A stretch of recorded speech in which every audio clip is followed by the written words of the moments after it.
Coming to you live from Atlanta, Georgia, it's time for another episode of Tech Talk with your host, Joey Klein.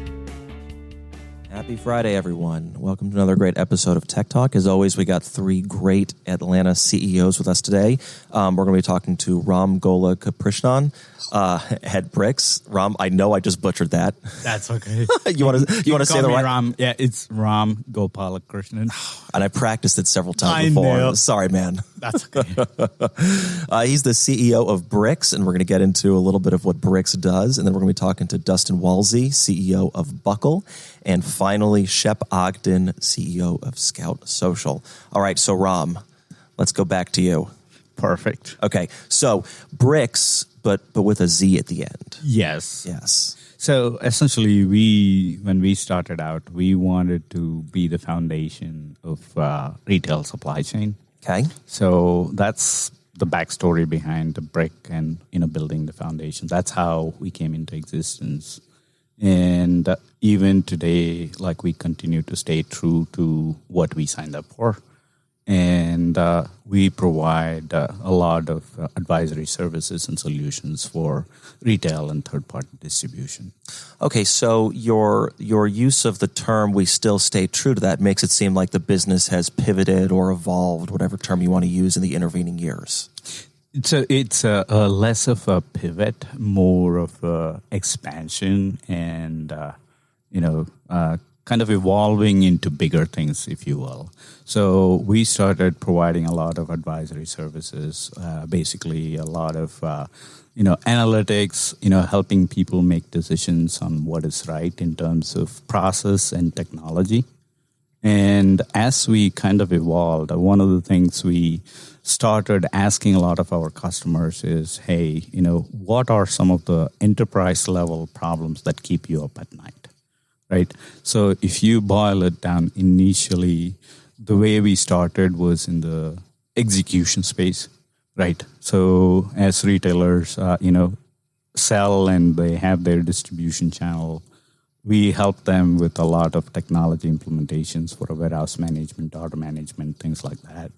And as we started evolving, now the bigger challenge for them was, hey, these days, people want a lot of products when they want it, where they want it, how they want it. It's an evolution of more of the omni-channel e-commerce convenience economy. And in that marketplace, there is a need for agile supply chain. So we started focusing on optimizing the middle mile logistics, right? Typically, you get a lot of product that gets over from overseas on a ship. And subsequently, there's an act of placing that product within your network. And then there's the final mile.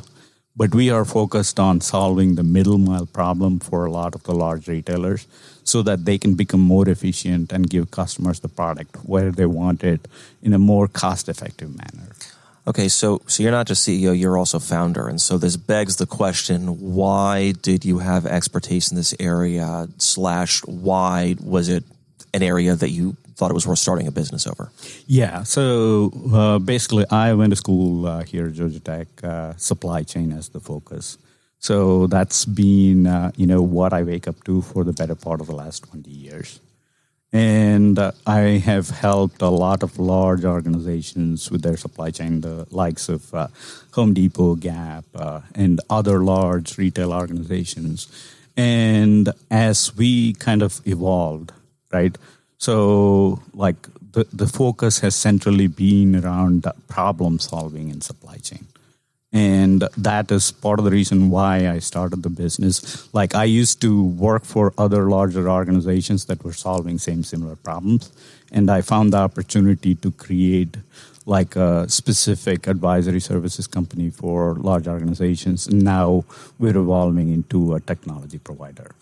Okay, and this is a common story that you hear amongst a lot of entrepreneurs, right? You start out with some sort of consulting and advisory service. You ultimately... pivot is the wrong word. You're adding on technology to what you're doing. And so that begs the question, what was the hole that you saw that necessitated some new form of technology? And two, how do you balance the two sides of the company? So first, in terms of the necessity, basically, as you can tell, we were doing a lot of the problem solving by way of data analytics. And in a sense, we got a front row seat to customer problems, right? And that is how we kind of learned a lot of the challenges firsthand. So one of the, transformations in supply chain, traditionally, people bring a lot of product into large million square foot distribution centers and then replenish it to the store or send it directly to customers. And in terms of shipping options, it's fairly expensive, like if the customer wants it tomorrow, right? In order to do a lot of overnight or other types of shipment offerings, it's fairly expensive. Or alternatively, you can ship the product to the customer in 5 or 7 days. And as you evolved, with Amazon and a lot of other competition in that landscape, the 1 day, 2 day, same day services have become more of the norm and the expectation.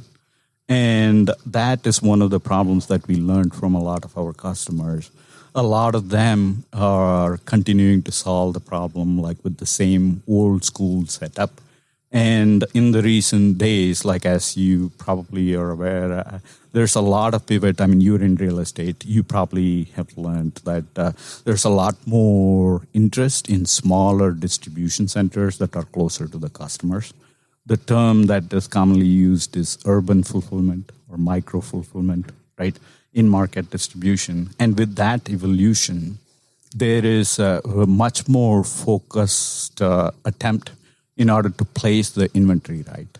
Initially, when you bring product and send it to a large million square foot distribution center, you don't need as much planning you are sending all of that to one place, right? So the middle mile, there is really no optimization focus. Whereas now, as you bring product, to say a port location, let's call it Los Angeles or Savannah, from that particular location, where do you actually send the product so that you optimize the cost logistics as well as increase the possibility of a sale? So that is the problem that we are solving. And, in terms of your question around how did we evolve, obviously, we were solving the same similar problems in advisory capacity. And now we are saying, hey, we can create much better ROI and provide a continuous optimization solution for customers if we just productize what we do. So that's how we evolved into being a technology provider. I mean, it sounds like you are essentially helping a client to develop a location strategy as well as an inventory strategy, all baked into one. That is correct. Yeah. No, I mean, look, the biggest winner, not that industrial real estate wasn't already on fire, but the biggest winner of the past 6 months has been the industrial real estate sector. Far and away, they are the ones that not only just haven't been touched, but frankly are thriving in this. It's really distilled what would have been a 10-year cycle of change into 6 months in terms of just the insatiable demand for distribution centers, e-commerce centers. All you need to do is pick up the Atlanta Business Chronicle and read about the 1 million square foot warehouse that Amazon just took down every other week. Yeah. So if you think about it, right, I think a lot of the adoption in this space, people, a lot of the large retailers as well as other, e-tail providers, they all realize the need for something like this. But that need has been accelerated by way of this pandemic. So a lot of the retailers that had stores, they had to shut down the stores for 2 or 3 months. There's no foot traffic, but there's a lot of product in those stores.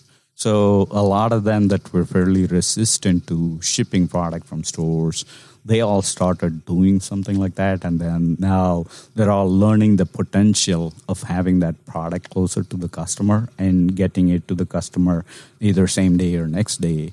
And as part of that, now there is a renewed interest in, so if I am, able to do this from a store location within a mall using curbside and all that, I know I am benefiting from this, but maybe this is not the best way to do it, right? Maybe, I can use shared distribution. I can use, my own urban fulfillment center. So maybe I have to be smarter about my network strategy and product placement. And typically, right, a lot of the large, Fortune 50 companies, if you looked at an Amazon, a Home Depot, a lot of them solve the problem by way of extensive capital investments. Amazon probably has about 300 distribution centers.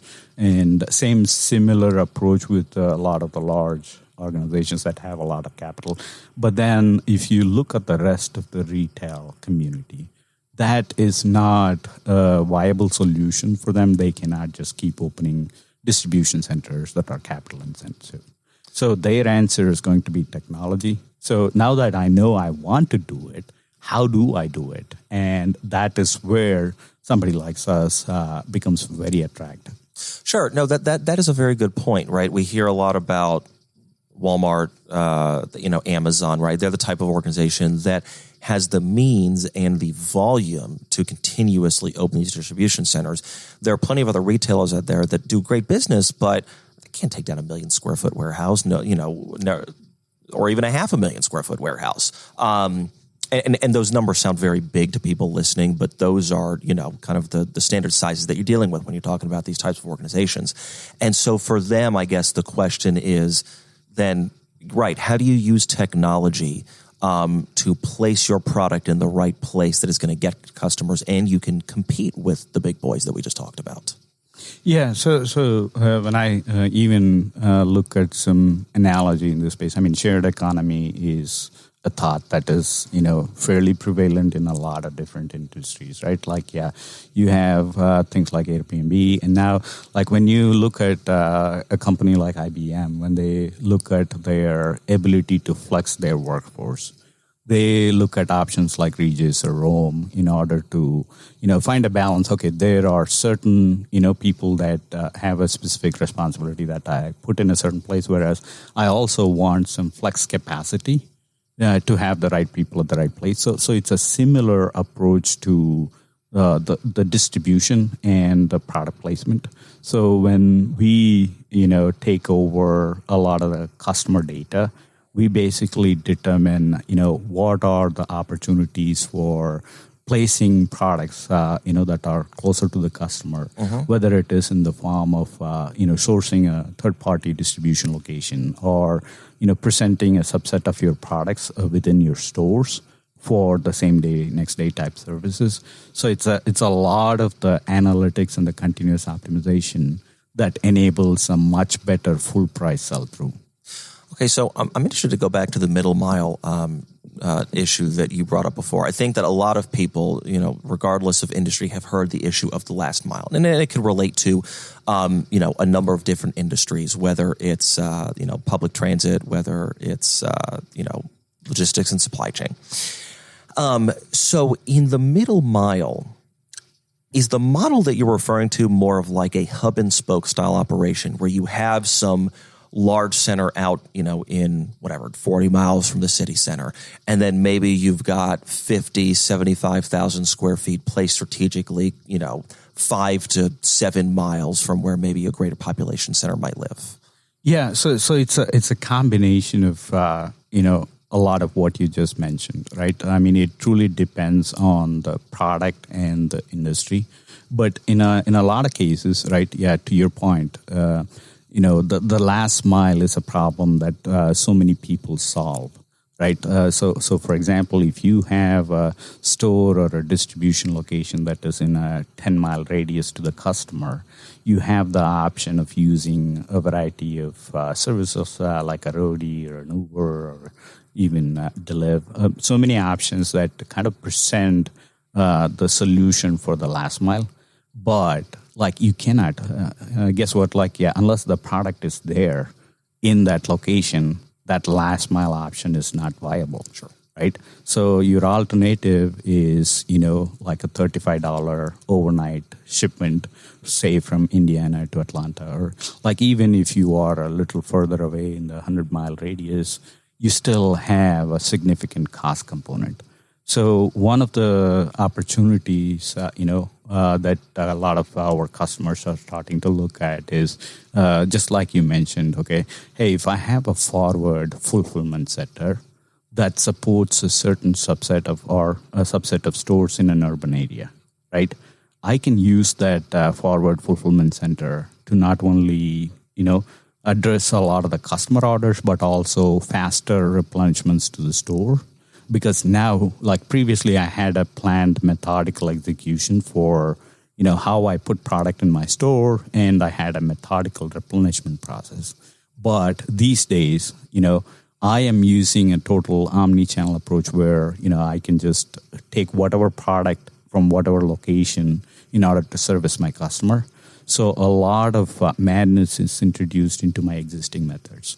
So how do I react to that? Mm-hmm. So that's where the continuous, data analytics and optimization comes in.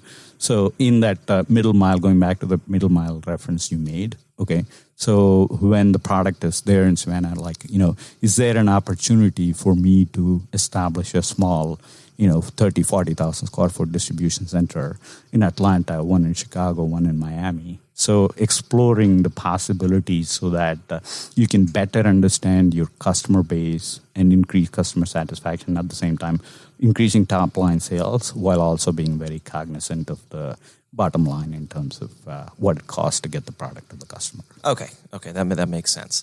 So, on this show, we're lucky to have three founders on, and sometimes we have founders, sometimes we have CEOs who have come in after the fact.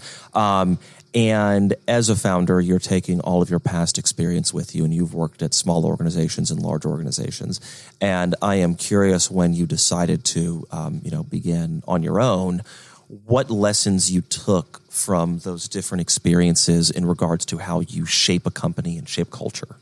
Yeah, that's a really good question. Like I did not feel it was all intentional, but thinking back, I think there was a lot of thought process that went into where I am today. So when I graduated from Georgia Tech, one of my first opportunities was running the day-to-day operations of a small 8-person company. And I believe that's where I got my entrepreneurial spirit. And subsequently, I worked for a large supply chain software organization. That is where I got a lot of my consulting skills as well as built my network. Then I moved on to a smaller cloud WMS provider. That's where I learned the art of building software ground up. And finally, I used to be a chief architect of supply chain applications for a large retailer. That's where I learned how to scale and run things in a bigger, better manner. So that's how I, accumulated a lot of skills that I needed in order to get to where I am today. Mm-hmm. So I'm thankful for all of those opportunities, and that's what has led me to where I am today. Okay. And, I'm curious with, I think we're all sort of coming out on the other end at this point, or at least, getting our lives back to some semblance of normality. But as a leader, how have you, dealt with your team and challenges that just come with our new environment in the current state? Yeah, honestly, go back to the March timeline. I think it was the second week of March. We were exhibiting at a large supply chain show here in Atlanta called Modex. And towards the last day of that conference is when, all of this madness happened. And we were quite guarded and cautious. And thankfully, a lot of my team remained healthy. But I cannot thank them enough. The switch from being in an office space to working remotely, my team, I feel like they have taken a whole lot more responsibility and ownership. And I think that is part of the reason. Actually, we had an all-hands session this morning. We do that every 2 weeks. And when I, reflect back to the time in March, there was a lot of impact. A lot of smaller organizations were impacted. I mean, a lot of our customers are in fashion apparel retail. Obviously, there was a little bit of a slowdown, but in the middle of the pandemic, we were able to start new engagements for medical devices and cold chain. And I am also really thankful for all of the customers that continue to support us in the process, right? And the way I described it to my team is, during that timeline, it definitely meant that it was going to be survival of the fittest, right? So back in that April-May timeframe, we had a significant number of bench strength, and we had to be really tough and face the challenges head on. And I had great support from my team to go through this process, and we did not have to make any headcount changes. And today, I feel like we have come out really strong. We are in a place where we just had 3 new hires start. So from where we were in the April-May timeframe to where we are now, it's night and day. That's great. And it's all thanks to the team. Yeah, that's fantastic to hear. I mean, I also think that, obviously part of that is your team and your leadership. I also think you're in an industry and a technology sector that is pretty well suited in this particular moment. Yeah. Why do you think that logistics and supply chain as an industry is so strong in the state of Georgia, right? Everyone always talks about the port, and yes, of course, we have the Port of Savannah. That's fantastic. We have educational institutions that produce great talent, but it's very similar to, I think, fintech and healthcare IT. It's become somewhat synonymous with our region. Is this happenstance? Is there a reason for it? So first, as an industry, I'll address that. As an industry, so long as, there's people that buy stuff and there's people that sell stuff, supply chain and logistics is here to stay, right? And so particularly when you talk about Georgia, I think particularly Atlanta, I call, Atlanta to be like the Silicon Valley of supply chain. Primary reasons, like you referenced the port, obviously, there's a good bit of cost efficiency, obviously, in running distribution in the Southeast compared to like a West or other places like that, right? And on top of that, you have the best of infrastructure, obviously, some of the best supply chain organizations. You have the UPS here, you have the Coca-Cola, Delta, Home Depot, a lot of large, complex supply chain organizations. And one of the central reasons for Atlanta being very successful, I believe, is also going back to the talent pool that we are able to create, because a lot of that attributed to Georgia Tech. Even my own organization is a lot of Georgia Tech. And basically, because of that availability of the talent pool, a lot of the supply chain technology providers have a significant presence in Atlanta. Either they were founded in Atlanta or they moved to Atlanta.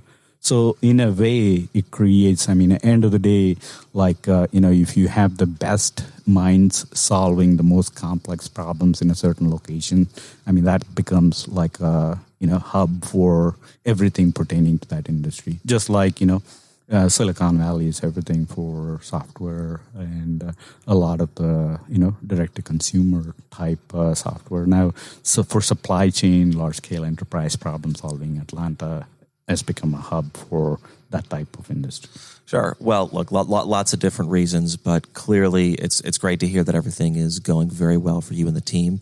If there are folks listening, retailers, supply chain executives that want to learn more about Bricz, that's BRICZ, how do they do that? So they can do it in a bunch of different ways. One is they can go to our website and place a request to gather more information. Or they can email us at info at bricz.com.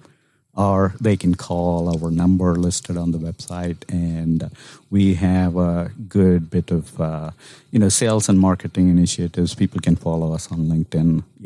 If they are a retailer looking to solve complex problems, definitely we are the right people to solve, and we have a lot of references. Great. Okay, Ram, thank you so much for coming on. Thank you, Joey. Okay. Dustin, how you doing over there? Good morning. Thanks for having me. Sure thing. Okay, so Dustin, you are with Buckle. Your organization deals with driving, hence the name Buckle, but you're really a little bit more than that. So why don't you give the people listening a bit of an executive summary of what Buckle does, and then we'll dive deep. Yeah, absolutely. So Buckle is a financial services platform for gig economy workers. And very specifically, we advocate for our members who are purchasing insurance, whether it's credit and vehicles, and then also assisting them in various ways, various government programs and things to really help them. Okay, so for the uninitiated who might not understand why there is a need for an insurance product specifically for gig workers, what's the hole in the system that necessitates your existence? Yeah, really quite simply, in the financial services world, there's personal and there's commercial. And until the gig economy really started showing up, there's been no middle. And you have to live in one side or one silo or the other silo. And when Uber and Lyft started coming into the world, people started using their personal cars to make money and provide gigs or provide fares. And that turned that personal insurance and that turned that car for a period of time into a commercial risk. And when that happened, personal auto policies didn't cover that situation. And that was the hole that Buckle started to solve. Why is it that the personal insurance auto policies are not at a place, we're talking about very large reputable organizations, well-financed, why are they not at a place where they can offer a product like this? Again, so they're old legacy companies that have done what they've done forever, first of all. And second of all, when a commercial risk gets introduced into a vehicle, for example, the whole premium and risk structure change. So if I'm just driving around by myself in a vehicle and no one's in the back, the risk is different than if I have passengers in the back. And unfortunately, sometimes accidents do occur. People can get hurt, and that risk needs to be priced appropriately. Okay.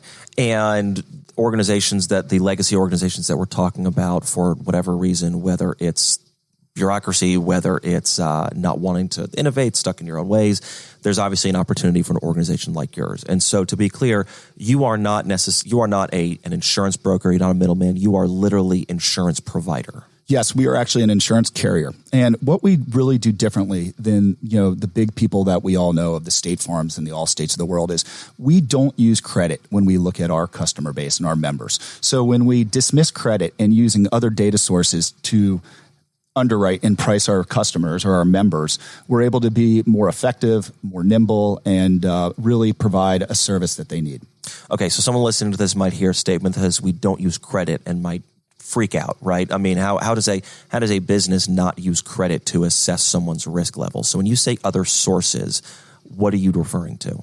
So, as the gig economy and terms like InsurTech roll out, there's all different types of data that's flowing around through our cell phones and various data sets. So what we do is we look at things about how people are using their vehicle, what people think, passengers think about the driver, to assess risk differently. Because quite frankly, credit's discriminatory, and we just don't believe that it is the best way to look at our members. And, so if we can use unique data that segments them in a way that enables them to get priced competitively in things that they can afford, that protect them in a way that is credible, we're helping our members.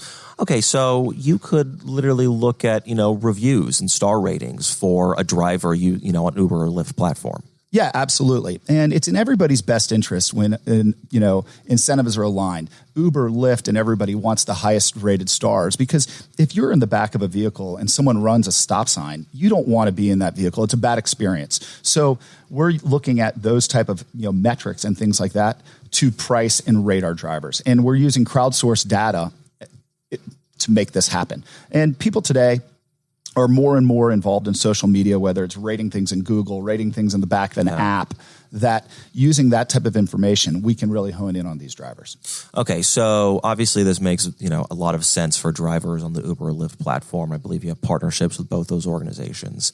What other type of gig economy workers could this apply to? Absolutely. So, We started in livery, which is moving people around, and we're branching out into food delivery. So there's the DoorDashes, the Postmates, and the Instacarts of the world. It will then apply also to the TaskRabbits of the world, as we have.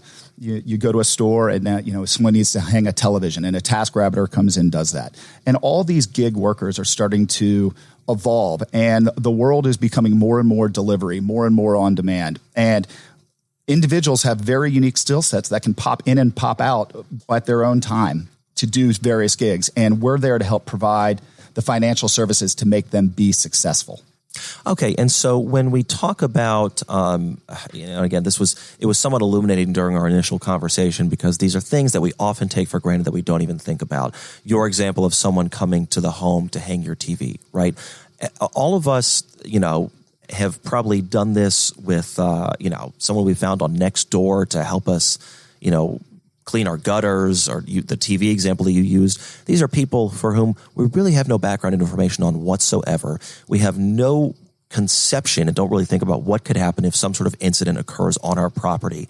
And we sort of blindly enter into these relationships where, I don't want to say it's sort of blind trust. It's somewhat ignorance. We're not really thinking about the worst case scenario. Yeah, that's correct. So before the gig economy, you would contract with a company, and a company would send in an employee, and you would assume, or most likely, that big company would have the proper coverage. Now, as people are getting dispatched as individuals with various skills, we're just taking for granted that the coverage is there and that these individuals have the proper insurance. So what Buckle is doing is making sure that these individuals have the coverage they need, but they have to have it in a fashion that they can afford, because they're not these huge corporations that are designed to do this. And these gig workers might only do 2 or 3 gigs a week, or maybe it's 1 a day, and they don't need this massive policy that a large corporation would have. So we work and bring this down to the individual customer or the individual member of ours to make it affordable, that protects both themselves, that protects the customers that are purchasing from them, and also the companies that are dispatching them. Sure. So do you have different types of policies for folks that maybe, let's say they're driving full-time for Uber as opposed to someone who does this, a couple times a month? Is it segmented by frequency, or is it kind of a one-size-fits-all? Yeah, in that example, we create a policy that covers everybody. Now, there's no doubt about it that we would agree with you that the longer a car is on the road, the higher likelihood there's going to be an accident. So time on the application is a factor of price. But we can cover someone that does 1 or 2 rides a week, or someone that does it full time. Okay. Understood. So you've got an interesting background, because you've sort of come to this from both a very standard insurance background as well as a technology background. You've worked in a number of different industries that have led you to this place. You're also Atlanta born and bred, so much so that your father owned Creative Loafing, which that's correct. For everyone listening from Atlanta hopefully remembers that as like the best alternative magazine that we've seen in the city. So I'm just curious about your journey along this path to Buckle. Yeah, I mean, first of all, growing up in Atlanta is my home, and it's after school I came back here. So I'm very passionate to my city. Hopefully my children will grow up here and be the same and be sports fans. But, after being at Akamai and traveling around the world, I was just looking for something new to do, and found the insurance space and very specifically insurance distribution fascinating. So I got into the insurance business, and the next thing you know, I'm insuring taxis and limousines. And Uber started in the Uber Black space, which was commercial insurance. So I started riding in the back of limousines and black cars, selling policies to drivers individually. Well, fast forward a couple of years later, Uber rolls out their UberX product, and it's personal auto in the Uber platform. And that was the idea that spawned Buckle, is how to solve that problem. But being from Atlanta, this is one of the largest markets for, quite frankly, anything. If you think about the airport, the size of the city. So it was just a really easy market to start Buckle in, because of the capacity of drivers around here. Well, and it really is, Atlanta is a poster child for what Uber and Lyft are trying to accomplish, right? We are a city where public transit, much to my dismay on most days, is really lacking, to put it nicely. And so the ability, and It's not like taxis are roaming the streets and you can just hail one like you can in New York City or Chicago. And so the ability to be able to get around easily without a personal vehicle, to the point where, you even hear of couples where they've, been able to ditch a personal vehicle because of it.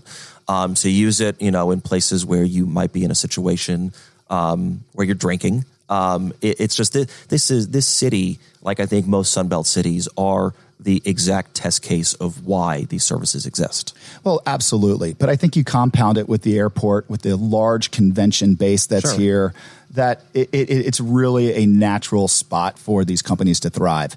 And it's, take COVID, and you're seeing delivery start to take off more and more, and it's never going away. Yeah. And quite frankly, I think we're going to see more and more people flock to Atlanta from some of these other cities, as it's just an easier lifestyle right now down here as well.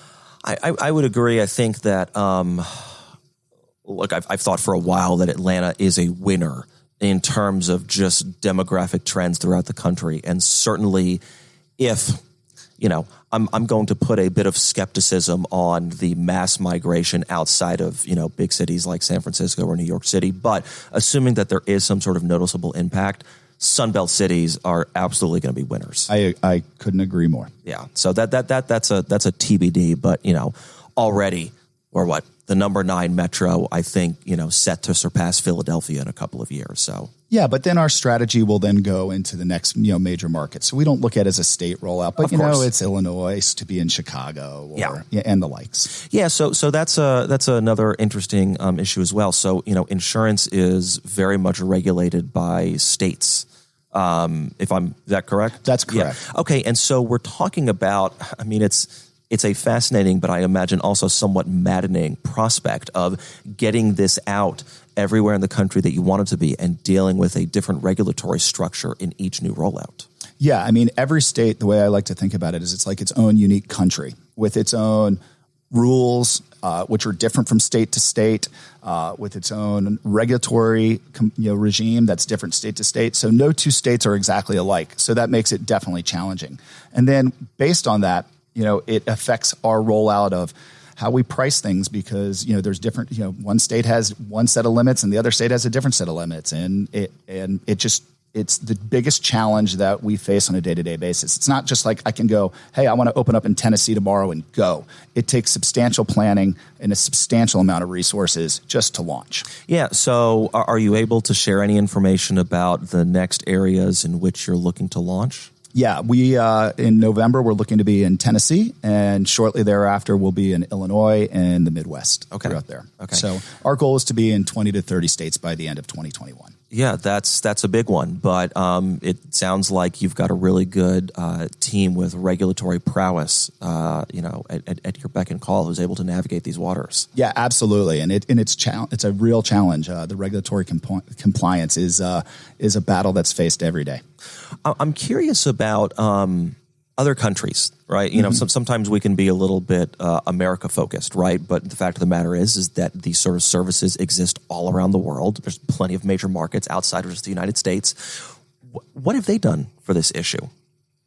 Well, the United States is unique because, they're independent contractors right now here. Other states other countries look at employment laws differently. While I don't have a lot of experience in telling you what's happening, for example, in London or Paris or Singapore, they all have, just like America, every state has they have their own rates, rules, and when we're ready to go into those markets, we'll figure it out. But there's no doubt that what we're seeing in the gig economy here exists everywhere on the planet. Sure. Obviously, yes. We're right now, an organization of your size needs to focus on being really good at, one thing, and that one thing being rolling this out to as many communities in the United States as possible. That's right. Yeah. So right now we've mainly been talking about a B2C. You're sort of B2B and B2C, right? It's like you have partnerships with a business, but ultimately your consumer is the end buyer of a service. So, but I am curious, as you guys transition to more locations, do you see this as something that is a pure B2B play as well? No, yeah, I think you hit the nail on the head, right? We're definitely B2C where we sell to our customers, but we're very much also B2B2C where we work with the delivery companies or the transportation companies and figuring out what their problems are and fixing some of their challenges for the drivers and leveraging them to help distribute our product, to help market our product, to help validate our product.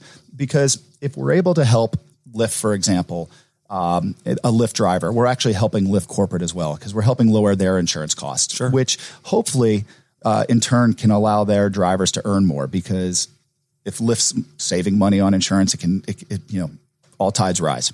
Yeah, absolutely. So, how are you going about approaching new organizations that you want to work with? Yeah, I mean, we have a sales force that legitimately calls on these type of companies, right? And they're evolving so fast, right? Whether it's, national players, but there's plenty of regional companies out there in the delivery space that are popping up. And these are real problems that they're all addressing. And usually all these companies, insurance is the second thing that they think of, but when it becomes real, it becomes a real problem or a real challenge. How about? Yeah, it really does tend to be just this somewhat rote, problem that we think of as this kind of boring thing in the background that, it doesn't terribly need much attention. But when you're talking about it on this scale, the financial impact is truly daunting.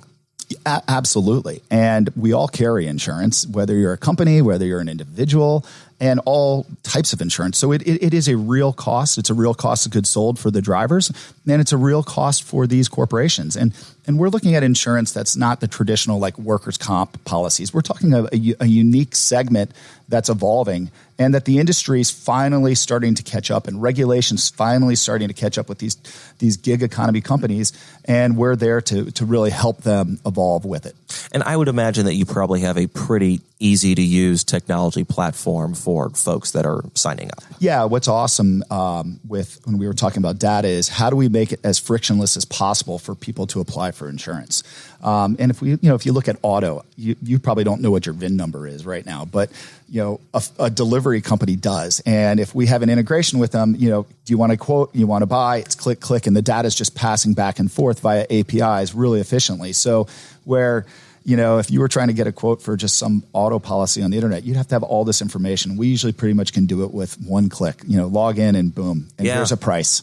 Well, this is the problem generally with insurance in that, look, especially from a personal perspective, obviously, look, if you're a large business and you hold a number of very complicated policies, it's a bit more of a human process. But I mean, I think this is why you see services like Lemonade and Policy Genius becoming so interesting, because just the process of like calling up a State Farm or an Allstate or trying to work with an insurance broker, it can be a little bit of a black box, and it can be a little bit challenging with a lot of friction. And so to be able to just go on a platform for someone that doesn't need some very complicated, financial product related to insurance, I imagine the technology piece is very important to make it easy to work with you.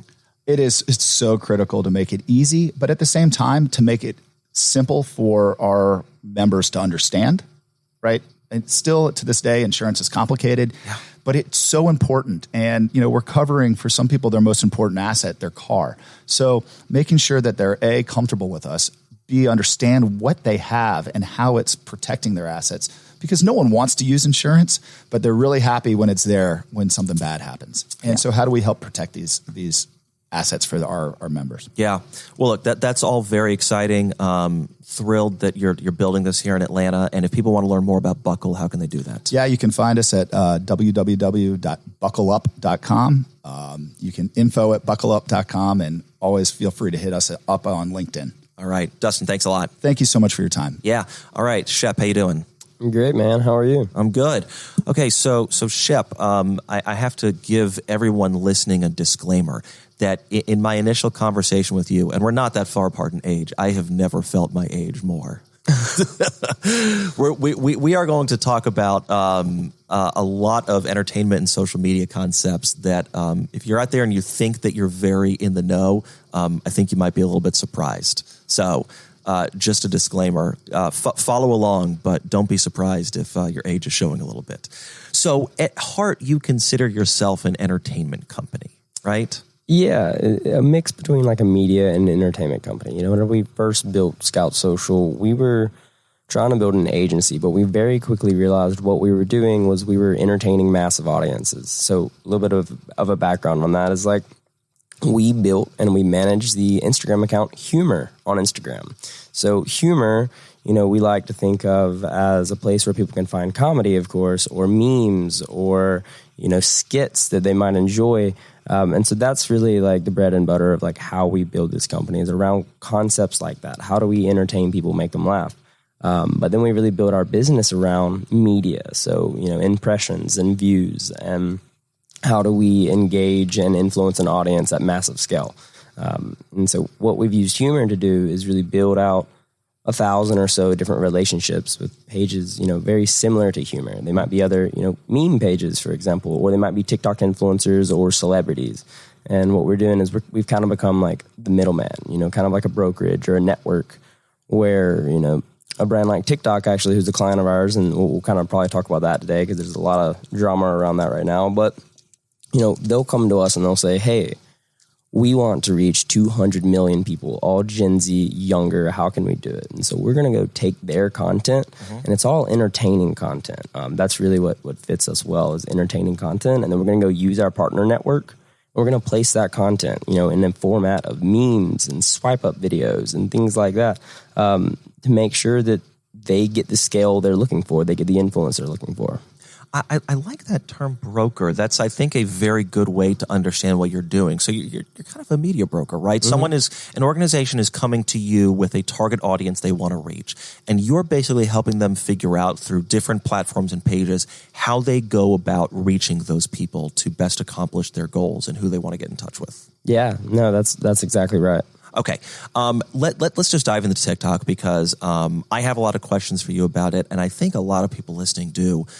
Look, I imagine that what the average person sees about TikTok is that the president doesn't like them, that there is something that TikTok has to do with China, and that might be a bad thing for the U.S., and that there's some sort of bidding war going on. Okay, So let's kind of illuminate exactly why the reason that this company has gotten so much scrutiny and probably dispel some myths and misinformation that's out there.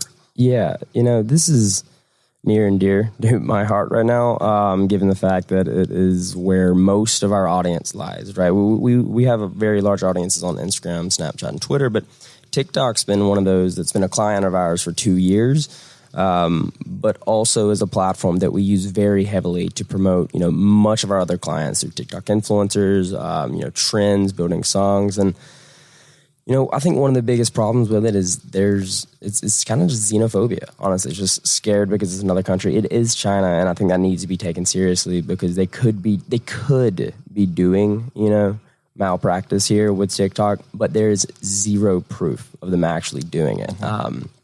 So it's really become a target. It's just become a target to kind of go after. And so I don't know if you saw the news this morning, but just a couple hours before this podcast today, they said that it is gone as of Sunday. That the White House is making it illegal to download, even though there is this current Oracle deal being happening and being structured right now. So we'll see what actually happens. They're not going to completely, I think, take away the app yet, but you're not going to be able to install it anymore while they have this little time period of trying to work that deal out. But yeah, both TikTok and WeChat are both under that kind of ban. That is okay. So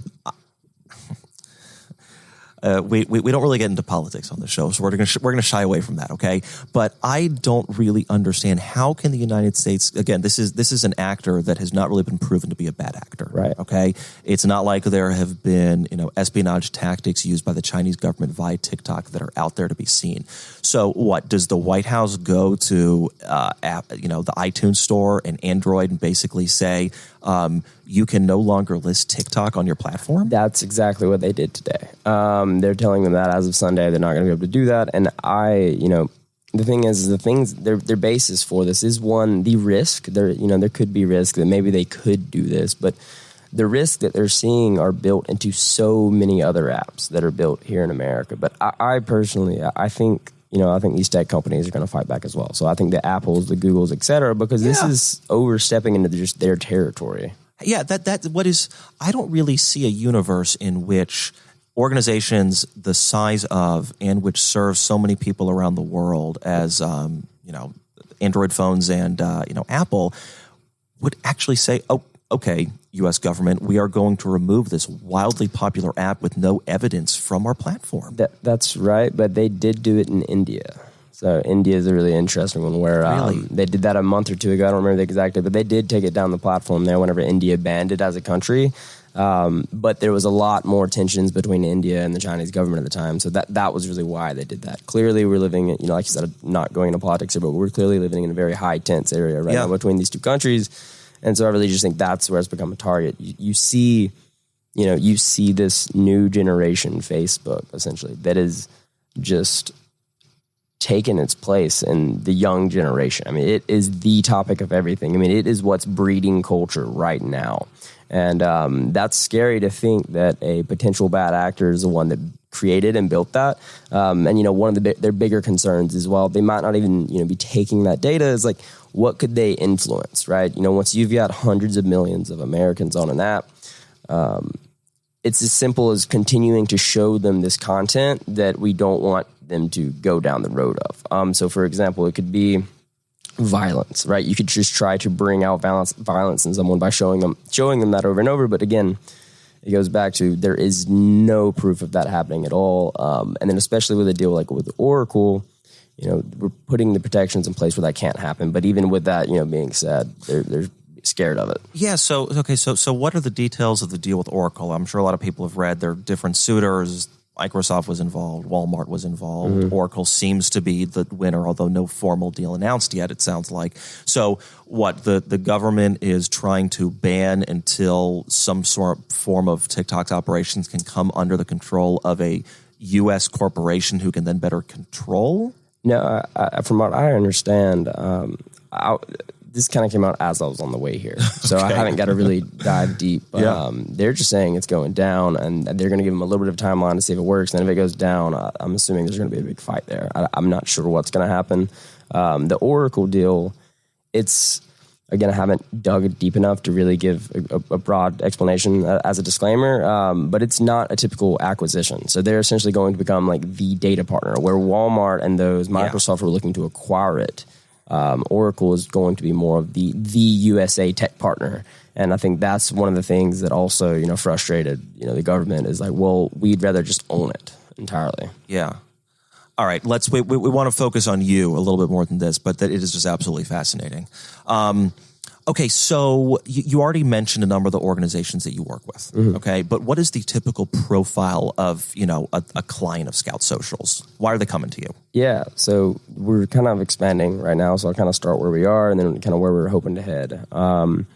Most of the clients we're working with are the smaller, younger companies, not necessarily smaller, but younger companies that really understand growth hacking and culture hacking, and they're willing to take a risk where memes might not be typically as brand safe, where Coca-Cola might not want to be, on a meme page. But we're working with brands like Cameo, Twitch, TikTok, and then, a lot of the different major entertainment companies. Like I work with most of the major record labels, for example, to promote some of the larger artists in the world. And they just understand that something. I was having a conversation with a client of mine the other day, and it was all around the idea of why does this stuff work? Why are they my clients? Why does this fit? And it came down to, TikTok, memes, these younger influencers, they are the epitome of like culture builders. So if we can get something talked about in memes, or if we can get something talked about on TikTok, it is very culturally relevant. So that's our goal, with a lot of our campaigns is, hey, how do we go promote this song and get it talked about, or this artist, and get it talked about in this younger generation across social media? Because if that is happening organically, then we know it's happening in the real world too. Yeah, I mean, you're kind of technologists and marketing agency at the same time. Yeah, we like to think of it as a media network, because we don't, other than, it's all impressions driven. Sure. No, look, I understand you are very different from a typical marketing and ad agency, but what I mean is that your mindset is one of, how can I get exposure? How can I reach an audience? And how can I do that in a creative and interesting way? Yep. 100%. Same way that a standard marketing ad agency would have to think. Their output is obviously extremely different from yours. Mm-hmm. Yeah. Okay. So you started this in college, right? Yes. So my business partner started in high school, actually, and I started a similar company in college. And then we met each other, worked on a few projects, and decided, man, this could be cool. Just kind of pull these together. So that's kind of where it started, and that was about 3 years ago now, almost. Okay, and I've interviewed a number of other folks that have really just gone straight from college into the quote unquote the real world, but their startup is really the first job that they have ever had. Besides some whatever, scooping ice cream, delivering pizza, and stuff like that. And we talked a lot about culture and company with Ram before. And I am curious, as someone who, this is the first real organization you've ever been a part of. You are launched into a C-level role at a very young age. You are, probably managing people that are your age or older. Yep. And so I am curious how you go about traversing those murky waters of being a leader, forming a culture of respect, but also camaraderie at the same time. Yeah, no, that's a really good question. It was something we really had to figure out. I know whenever we first started, Bailey is 23 and I'm 24. So you're right. I mean, everyone we're hiring is our age or a little bit older. And whenever we first started, that was really daunting. So one of the first things we did is we started talking to a lot of older people, right? That's something I very quickly realized is I am in a space of social media. My youth is a huge asset. Whenever I go talk to CMOs, CEOs, media buyers, they love the fact that I'm young because I understand this culture. But that can make it hard to build a company, right? Because I don't have that experience. So I very quickly realized that. And I started going to, people that had mentored me in the past, started asking for help, getting advice on how to best do that. And then after, taking on an older partner as well into our company who's, in his 30s, has built a successful company before, he really helped advise us on how we start structuring that. And now it's just come to a point where, like you said, there's just mutual respect across our team. We got a team of about 15 now, and there's just a respect there. And it doesn't matter that we're the same age or I might even be younger. We're still their leaders, and that's the way we try to do it. We don't necessarily try to just tell them what to do, but we try to help lead this company. I mean, and it's something that we're still figuring out every day, but it's something that we do focus on a good bit. Yeah, no, look, it's a constant evolution and a challenge, but it seems like you guys are doing the right thing.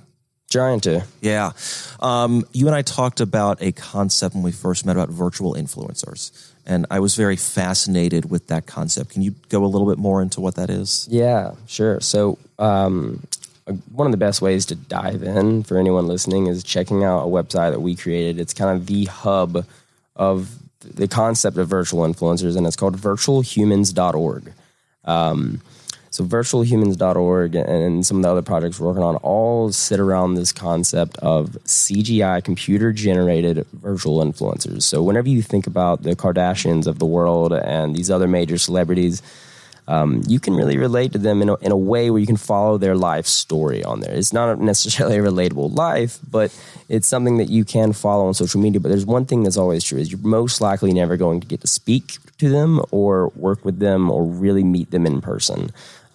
So there's been this new concept over the last 3 years of these 3 to 4 years of computer-generated influencers living on Instagram, living on TikTok, living on just social media as a whole, building audiences as if they're in the real world. So Little Miquela, for example, it's Miquela, I believe, is created by a company called Brud. They're backed by massive VCs like Sequoia, Spark Capital, Founders Fund, and they've raised $30 million to build essentially, virtual celebrities. It's crazy. And now they're, producing music in the real world. They're doing brand deals with Calvin Klein, Samsung, all these massive companies. And so we just saw this as a really cool opportunity because, we are growth hackers. Again, like what we know how to do best is we know how to build and grow audiences across social media. So we partnered with a small team here in Atlanta to actually create a virtual influencer, a computer-generated influencer. And he's now the second largest virtual influencer, on Instagram behind Little Miquela. And, we're proud of that because we're still bootstrapped. But his name's Knox Frost. He's got right under 1 million or so followers. And one of the craziest things about this is it's just It is crazy. So, whenever we do something, for example, we partnered with the World Health Organization in March to, let people know that this is serious. His whole audience is a younger, Gen Z males. So, they're the ones that weren't taking this as serious as at first. So, we wanted to, put messages out there that are like, hey, take this serious, social distance, stay at home, etc. And the whole world saw it, right? Yeah. Forbes featured it. Fortune featured it. Mashable, BuzzFeed, Insider. All of the major news sources featured it. And that's one of the really cool things right now about virtual humans, where they can engage an audience at scale, but they are also one of the easiest and quickest ways to get someone's attention, because right now it's just so different. That is just wild. That not just the scope of the influence, but also, did you ever think that you'd be working with the WHO on a pandemic messaging? No, we also partnered with Rock the Vote to tell people to go vote. It's really funny. It's one of those things we really try to tell. With the character we created, it's all about positivity. It's all about self-improvement. It's how can we make the world better. We try to put that into most of the media brands that we're creating. We've got quite a few at this point, and that one in particular is just, it makes a lot of sense to do that. But no, definitely not what we planned on doing whenever we first kind of created it. Just kind of was an open opportunity that made a lot of sense. Sure. You have somewhat of a similar issue as Dustin and Buckle have, in that you have a B2B side to your business and a B2C side to your business. Obviously, you have, clients of yours that are businesses, but you are very much a consumer-facing organization, and I'm just curious how you form the strategy for those two very different forms of outreach. Yeah, so it's interesting. So most of, or nearly all of our revenue at this point is driven on clients, client campaign basis. Just working with different people. So we do have a small sales team that's constantly doing outreach, building these relationships with these, record labels, with these entertainment companies, with these different other brands that might find this interesting. And then we've also taken on a ton of great partners to help us connect on that area. But one thing that we've realized is that we also have a massive audience to influence. We've got about 12 million or so followers across our media brands in-house. And then we broker, that network I was talking about, brokers about 1 billion or so total followers. So we're now looking to continue growing our own media, because there's a lot of ways that we can monetize that directly through the consumer. Right now, it still is business driven, but we're excited about. We launched a show recently. We call it a show, but really it's just a concept. It's a man going around, interviewing people, and it's called "Excuse Me What." It's one of the faster growing shows on the internet. Launched it 3-4 months ago. It's got 250,000 followers on Instagram, 80, 90 or so thousand followers on YouTube. But then people are also, paying to watch it. It's one of those ways that we don't have to, work with a business to monetize that asset. But then we can also, plug in brand sponsorships when that makes sense. So it's a bit of a balancing act right now, where we're still really using this brokered network that we've built, and then also the own media we've built to work with brands, do campaigns. But now we're really also moving forward towards a direction of how do we build an asset that is super entertaining, that people watch on Facebook and YouTube, and Facebook and YouTube are paying us because they're plugging the ads in, because that's something we haven't really been focused on yet. So is that kind of what your next 12 months looks like in terms of where you're really trying to focus on building this organization? Yeah. Most of that team of 15 is built around, that campaign fulfillment, some creative concepting for our clients. How do we execute? How do we report? How do we get them the results they're looking for? And really, that's definitely, I'd say, the next phase. Who we're hiring for right now, it's all creative director type people, right? Yeah. Creative leads. And how do we go and say, we can build and grow an audience on social media faster and better and more efficiently than anyone else in the world, I believe. And we've proven it a few times at this point. So how do we take that ability or product and start plugging it into brands and, shows and media assets that we own and create, and how do we monetize those? So that's one of my really big focuses right now, is as I'm speaking to different business leaders, I'm looking for, advisory, essentially. I'm talking to a lot of different media execs and entertainment execs and influencer execs, seeing where there's room for partnership. Do I need to go build a studio to go launch these shows, launch these media assets, or can I partner with a studio? That is definitely one of our next big phases, though. now that we've kind of built the first part of our business and it's growing. Well, and one of the things that you and I have discussed is that an organization that typically has the profile of yours that interacts with the type of businesses and entertainment, products that you're discussing, has typically not been here in Atlanta. Right. They typically feel like they have to be, frankly, in a New York or Los Angeles. And you guys really are dedicated to making this, not just a force to be reckoned with within that industry, but sort of a, flag post planted here in Atlanta for this type of concept. Yeah, no. And I think there's a few reasons for that. Most of our team, we did hire our first person recently that lives, we have a few contractors that aren't in Georgia, but we did hire someone on a more serious role that's in Texas. But we like the idea of Atlanta being this home base for a few reasons. There's something that I've heard a lot. I'm not originally from Atlanta. I'm from Southern Georgia, but I moved to Atlanta right after school. I was in Atlanta a lot while I was in school. I went to University of Georgia, go Dogs. But, I've always heard, and I see it still, that, Atlanta breeds culture. Like, a lot of culture starts right here in Atlanta. Sure does. And that's really what we're doing, is we're trying to build culture. But not only that, there's a lot of ties to entertainment right here, right? There's, all of the major movie studios are here, which is so cool, and it's such an asset that we haven't really tapped into, but we're looking to now. But with those studios being here, granted, there's a pandemic going on right now, so they're a bit not used as much right now, but there's a lot of celebrities coming in through here too. So there's a lot of good assets for us to, tap into, really build a new celebrity company, type company here in Atlanta. But then one of the other big things is that it's kind of fun being right here in Atlanta, not in LA. All of our clients are in LA and New York mostly, some overseas, but Atlanta gives us a place to be the ones that are different, the ones that are putting our put foot down and really trying to build something right here. Where if we go to LA, there's no one that's doing exactly what we're doing, but there are multiple companies that are doing things that are similar. And so that's one of the things we're really excited about doing this in Atlanta, because I think as we continue to build, as we continue to do exciting things, it'll bring people to Atlanta. And, there's already a budding entertainment scene across music and production, and I only think it's going to fuel that. Yeah, look, it sometimes is just best to be kind of the shining star, and not just the C in a one amongst many. Not that what you're doing isn't unique, but yes, if you were in a different market, it wouldn't be necessarily as apparent. Right. Yeah. Well, look, all that is super exciting. So if people want to learn more about you, how do they do that? Yeah, so we're, I know we've talked about it a little bit. We are going through a rebrand. So I think, one of the best ways right now would be to connect with me on LinkedIn, Shep Ogden.